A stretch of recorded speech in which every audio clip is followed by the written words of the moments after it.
Pernah gak sih kita ngerasa kalau aturan dalam hidup ini kayaknya banyak banget dan kadang acak gitu ya? Ada larangan ini, ada perintah itu.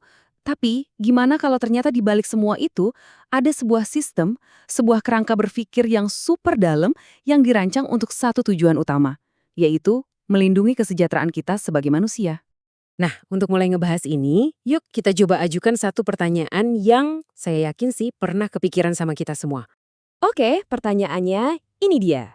Kenapa sih hal-hal kayak membunuh, minum minuman keras, zina, narkoba, mencuri, itu semua dilarang agama? Ini kan pertanyaan soal moral dan hukum yang mendasar banget ya. Apakah ini cuma daftar jangan lakukan yang asal-asalan aja? Atau sebetulnya ada alasan yang lebih dalam yang saling ngambur satu sama lain di baliknya? Dan yang menariknya nih, ini tuh bukan pertanyaan baru loh. Pertanyaan ini udah jadi inti dari pemahaman kerangka etika selama berabad-abad. Tujuannya yaitu mencoba menjawab kenapanya di balik semua aturan yang ada. Oke, sekarang yuk kita bongkar jawabannya.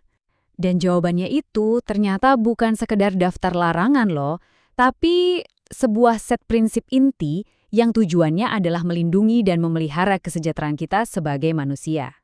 Konsep inilah yang dikenal sebagai Al-Kulliyatu Al-Khamsah.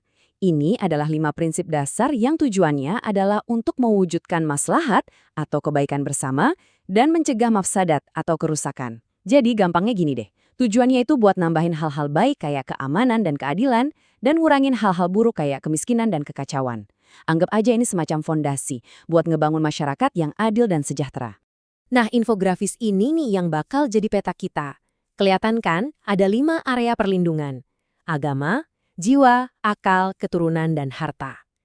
Yuk kita mulai dari yang pertama, yang dianggap sebagai fondasi dari semuanya. Oke, kita mulai dari 2 prinsip yang dianggap paling fundamental ya. Ini sesuai urutan yang disepakati oleh mayoritas ulama, seperti Imam Al-Ghazali. Yang pertama dan yang paling utama adalah menjaga agama, atau hifzu al-din. Kenapa ini nomor 1? Karena keyakinan itu dianggap memberikan tujuan tertinggi bagi hidup manusia. Tapi, nah ini yang penting banget buat kita pahami, perlindungan ini tuh bukan cuma untuk umat Islam aja. Justru prinsip ini jadi dasar jaminan kebebasan berkeyakinan buat orang lain, karena Al-Quran sendiri bilang dengan tegas, tidak ada paksaan dalam agama. Oke, yang kedua, menjaga jiwa atau hifzu al-nafs. Nah, di sini prinsipnya adalah semua nyawa manusia itu suci.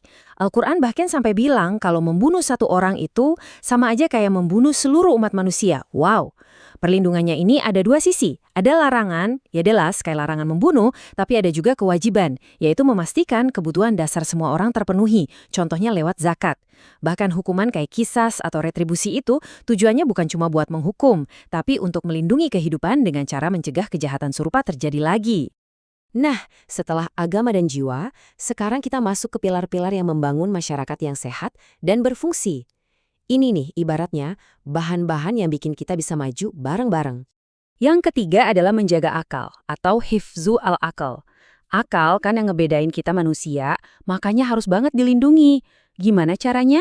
Ya dari satu sisi, dengan melarang apapun yang bisa merusaknya. Contohnya, minuman keras. Terus, dari sisi lainnya, dengan aktif mendorong apa yang bisa menguatkannya. Seperti, ya mencari ilmu dan menjunjung tinggi kebebasan berpikir yang bertanggung jawab. Dan ini tuh bukan cuma teori loh. Sejarah membuktikan gimana prinsip ini bisa menciptakan budaya akuntabilitas yang luar biasa. Coba deh kita lihat kutipan dari Khalifah Abu Bakar ini. Beliau bukannya anti kritik, malah secara terbuka minta rakyatnya buat ngoreksi kalau beliau salah. Ini kan bukti nyata banget ya, kalau menjaga akal itu artinya juga menciptakan ruang untuk kritik yang membangun demi kebaikan bersama. Keren banget. Dan yang terakhir, kita punya 2 fondasi kembar nih yang jadi pilar masyarakat. Yang pertama, menjaga keturunan atau hifzu al-nas yang tujuannya melindungi institusi keluarga. Yang kedua, menjaga harta atau hifzu al-mal yang memastikan sistem ekonomi kita adil dengan melarang pencurian dan korupsi. Nah, 2 prinsip ini tuh saling terkait banget. Coba deh pikirin, dengan melindungi harta, kita memastikan semua orang punya sumber daya buat hidup kan? Dan itu secara langsung mendukung perlindungan jiwa yang kita bahas tadi. Jadi keduanya ini krusial banget buat kelangsungan masyarakat. Oke, pertanyaannya sekarang. Gimana caranya kerangka yang udah berabad-abad ini bisa relevan sama masalah di dunia nyata? Nah, Yuk kita lihat satu contoh nyata dari sejarah. Sebuah studi kasus kepemimpinan dalam krisis yang menurut saya relevan banget sampai hari ini. Jadi ceritanya tentang Khalifah Umar bin Khattab dan wabah penyakit di Syam.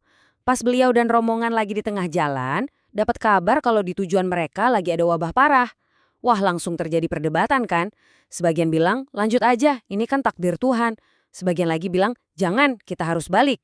Nah, di tengah kebingungan ini, Khalifah Umar ngambil keputusan yang tegas. Beliau memprioritaskan hifzu al-nafs, perlindungan jiwa di atas segalanya, dan memerintahkan semuanya untuk putar balik. Tentu ada yang protes kan?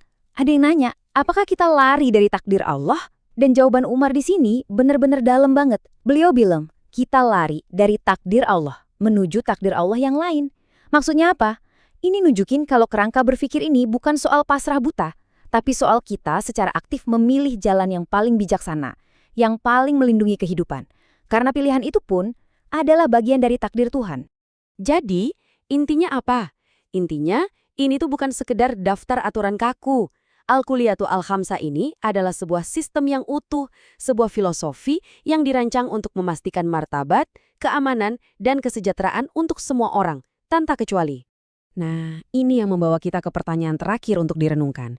Gimana caranya sebuah kerangka keadilan yang usianya udah 1400 tahun ini bisa ngasih kita petunjuk untuk menghadapi tantangan zaman sekarang?